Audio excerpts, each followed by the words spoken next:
আপনি প্রথম আমার স্বামীর বাড়িতে আছেন আব্বা, আমি খুব খুশি হয়েছি। আম্মা আমার সবকিছু কইছে। আব্বা আমার আপনি মাফ করে দিন। আগে তো আমি তোকে বিয়াটা মাইনা নিতে পারি না, কিন্তু আমি আমার ভুল বুঝতে পারছি। হ্যাঁ, আমি তোকে বিয়াটা মাইনা নিছি।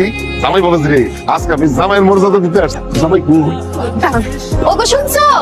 আসো দেখো কে আইছে। দেখো কে আইছে। এই আপনারা তো বিনা দাওয়াতে আমার বাড়িতে আইছেন। এই তোমার বাবার কয় এখান থেকে বাইরেতে? আমার বাড়িতে কিন্তু দারোয়ান নাই, আমি নিজেই কিন্তু দারোয়ানের দায়িত্ব পালন করব। তুমি ভুল বুঝতাছো। আব্বা তো তোমার লাগে ঝগড়া করতে আসছে। শালিকে মারামারি করতে আসছে। আরে না, মারামারি করতে আসে, সে আমাদের মাইনা নিতে আসছে। কি বলো আমি বিশ্বাস করি না। সত্যি আগে তো তোমাকে বিয়ে আমি মাইনা নেই নাই, আমি আমার ভুল বুঝতে পারছি, এখন মাইনা নিছি। আব্বা আমার যে কি খুশি লাগতাছে। আজকে তো আমার বাড়িতে তোমাকে দাওয়াত, তোমাকে তো আমার বাড়িতে নিয়ে যাবো। তাই নাকি? আম্মাজান কেমন আছেন আম্মাজান? বাবা ভালো আছি, ভালো আছি। তোমাদের এই বরণ করার জন্য ফুলের মালা দিয়ে এখানে দাঁড়াই রয়েছি। কি করতো তো? ফুলের মালা দিতেছো কিসের জন্য? ওই তো একটা সিটার, বাটপার, বদমাশের বাচ্চা, আমারে আলা বলা মায়েরা রে বাগায় নিয়ে বিয়া করছে, আর তুমি তার ফুলের মালা দিয়ে বরণ করতেছো। ওরে তো জুতার মালা দিয়ে বরণ করা উচিত।